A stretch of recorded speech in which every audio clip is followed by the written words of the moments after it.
Hello students, welcome to the fifth video lecture of electrostats, and we are at the chapter number 1, electric charges and fields. So let's start the next topic. Next topic is the electric field intensity due to a dipole at a point on the equatorial line. In the last video lecture we completed the electric field intensity derivation at a point on the axial line. Now we'll proceed with the equatorial line. So let's have the diagram. A minus q charge plus q charge, so they will together make a dipole, and the midpoint is O. Dipole moment is from negative to positive charge, and the dipole length is 2L, so midpoint to the A or B point, the length will be L and L. So let's choose a point Q which is lying on the perpendicular bisector of the dipole length. It means that this line which is perpendicular bisector to the dipole is called as equatorial line, and this point Q is situated at distance y from the midpoint of the dipole. Let's join point A and B from this to this point Q. The angle subtended is r theta, angle QAO and angle QBO. Electric field intensity due to this negative charge will be in inward direction, vector EA, and due to this positive charge electric field intensity will be in outward direction, that is vector EB. So definitely we have to find out the resultant of these two. So this vector EQ will be the resultant of vector EA and vector EB according to the parallelogram law of addition of two vectors. So you can see if theta, these are theta, so angle formed by EB, vector EB with vector EQ will also be theta, and vector EA with EQ will also be theta according to the concept of corresponding angle and alternate interior angle. So resultant electric field intensity at point Q will be EQ, vector EQ is equal to vector EA plus vector EB. Now the vectors EA and EB are acting at an angle 2 theta, as you can see over here, and vector EA can be written as 1 upon 4 pi epsilon naught divided by y square plus L square A cap. A cap is the unit vector acting in the direction of vector EA, and the formula we have written on the basis of the electric field intensity due to a point charge. The formula is 1 upon 4 pi epsilon naught q by r square. So at the place of distance r, here we can get the distance AQ as, because the distance of point Q from this negative charge minus Q would be under root y square plus L square according to the Pythagoras theorem.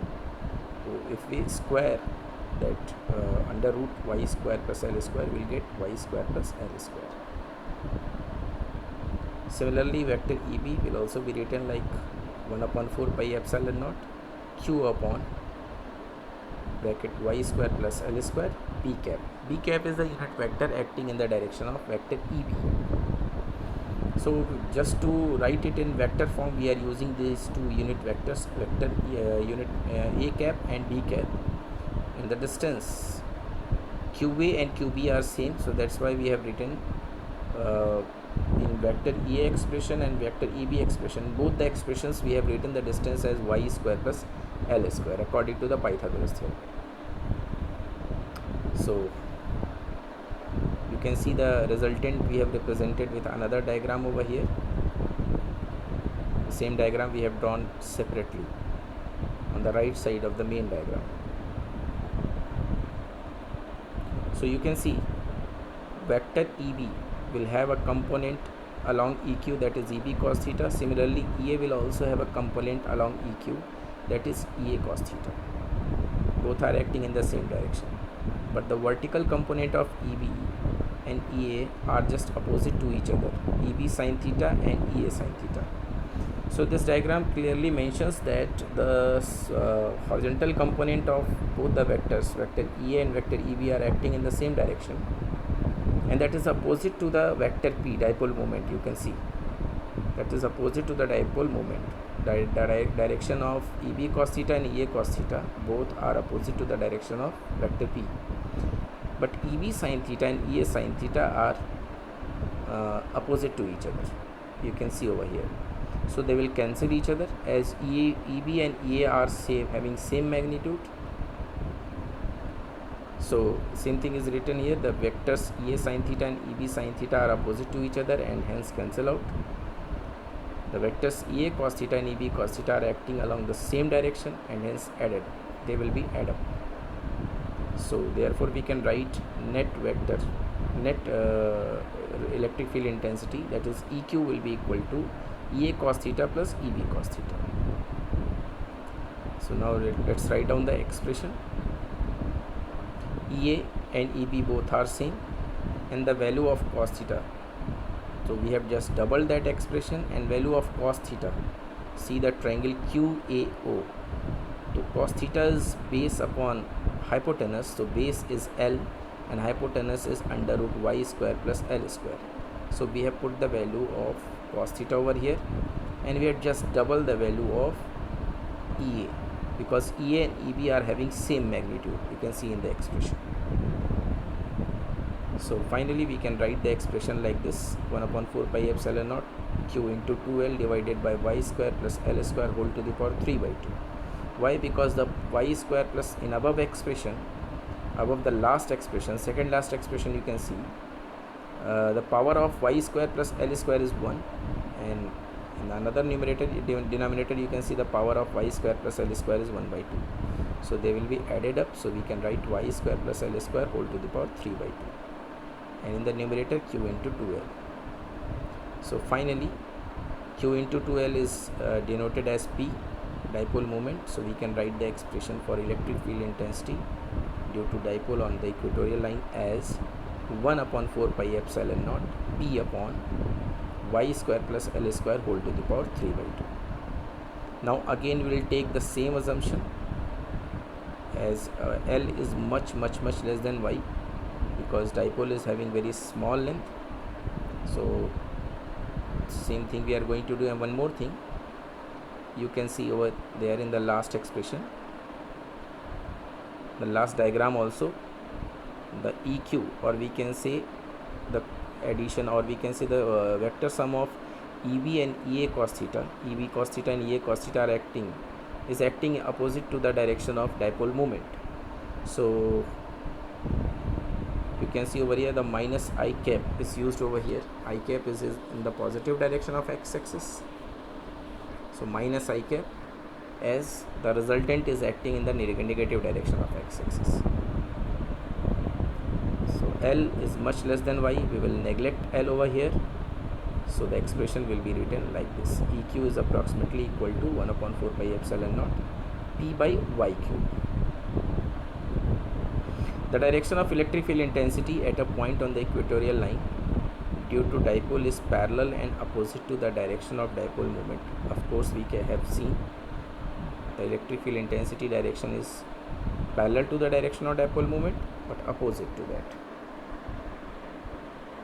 If the observation point is far away or when the dipole is very short, then the electric field intensity at a point on the axial line is double the electric field intensity on the equatorial line.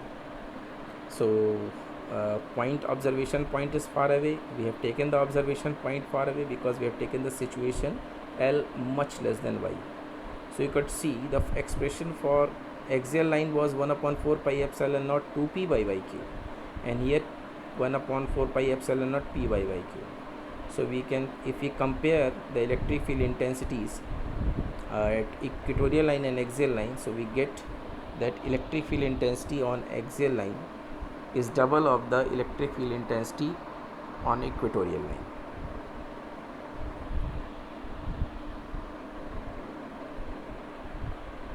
That is, if L is much less than x and L is much less than y, so EP is equal to T, 2 EQ. Just now whatever I have explained, same thing is written over here. Now, next topic, torque on an electric dipole in a uniform electric field.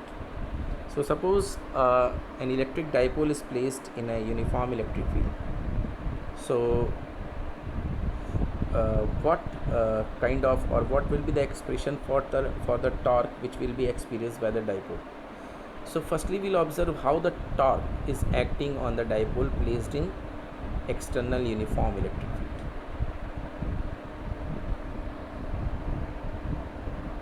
Let's have the diagram. This is the dipole, minus q to plus q. Dipole moment will act. 2L is the dipole length,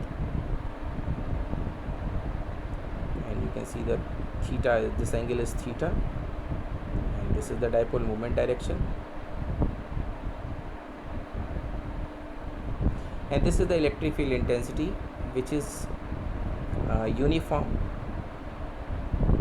acting towards right, or electric field line represent the uniformity of electric field. So they are equidistant, that's why uniform electric field. So you can see due to the electric field over here, the positive charge will experience a force towards right because of the electric field direction, and the negative charge will experience force towards left. So this dipole will experience equal and opposite forces on it. As you can see, QE on plus Q acting towards right, and QE on minus Q is acting towards left.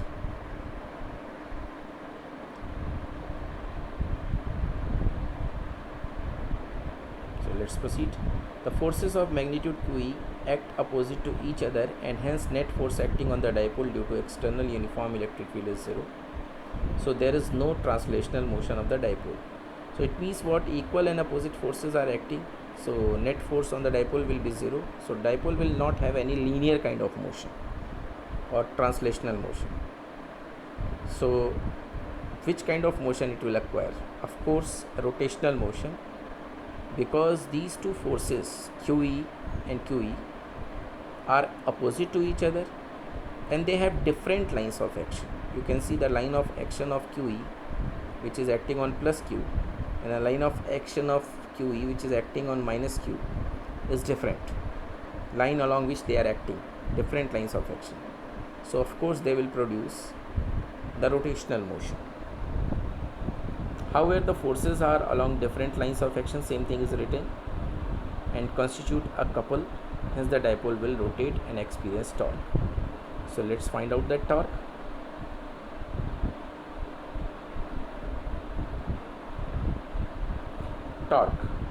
Torque is equal to electric force, means magnitude of either of the force when a pair of forces acting, or we can say when couple is acting on a body. So we take the magnitude of either of the force and perpendicular distance between the line of action of forces. So you can see tau is equal to the magnitude of force is QE, you could see over here in the figure also, and that perpendicular distance is what? 2L sine theta, the distance between the line of action of QE acting on positive charge and line of action of QE acting on negative charge, or we can say plus QE and minus QE is 2L sine theta. This is a perpendicular distance. So finally 2QL is written as P, so the expression can be written as tau is equal to P sine theta. Or in the vector form we can write V vector tau is equal to vector P cross vector E.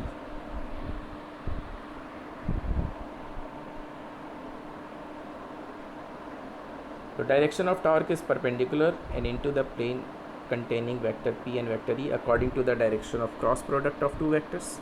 And SI unit of torque is Newton meter, as we have studied in class 11. The unit of torque is Newton meter. According to the formula also you can see electric force unit is Newton and distance unit is meter. So Newton meter is the unit of torque, and direction of torque will be determined by the right hand rule or screw rule, whatever rule you want to apply, you can apply according to the vector product. So this is vector E, this is vector P, this is theta. So this is the direction of what? Torque.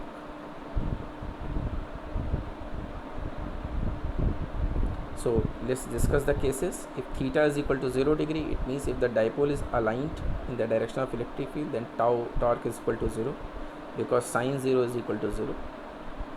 In case 2, if theta 90, if torque is if dipole is perpendicular to the electric field, then torque is Pe.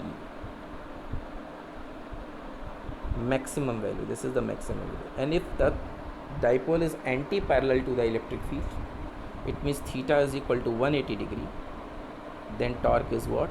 0. So it means the case of the dipole parallel to the electric field and anti-parallel to the electric field, the torque is 0.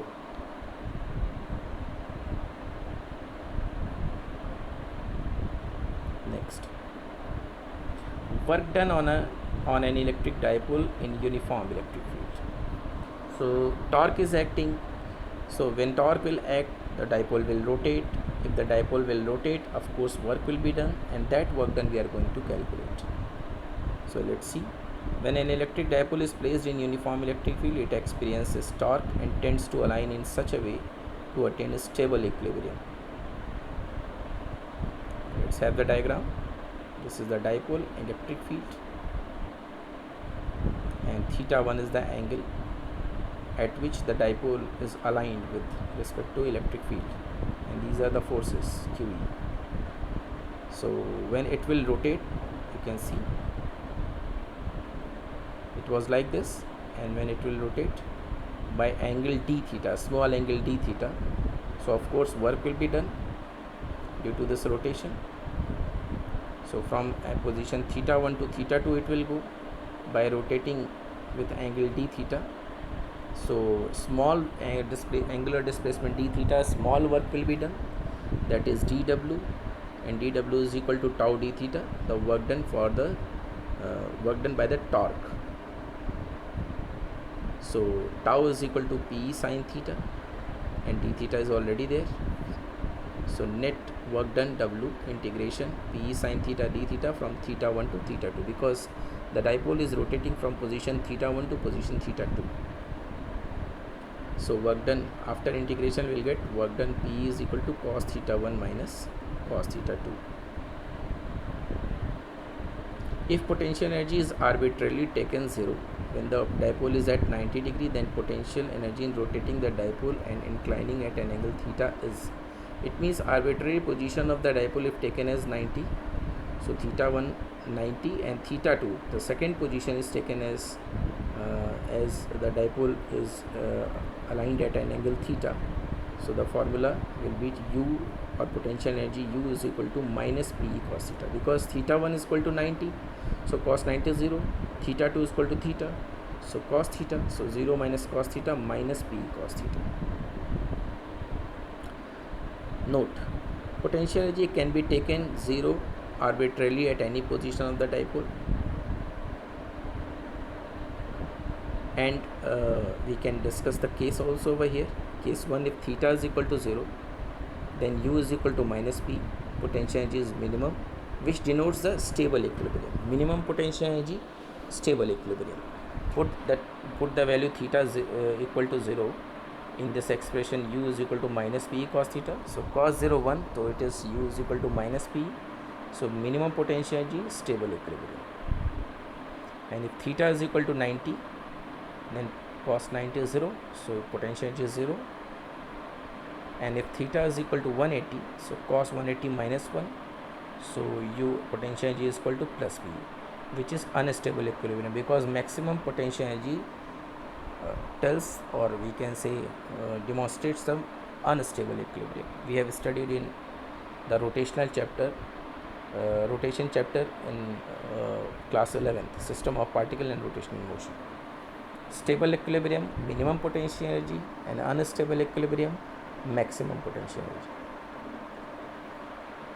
So this is the end of this video lecture. Hopefully it was fruitful to you, and you are supposed to revise also whatever we have studied in this video lecture. We'll meet again with further more topics in the next video lecture. Till that time, keep working hard. Thank you everyone for paying attention.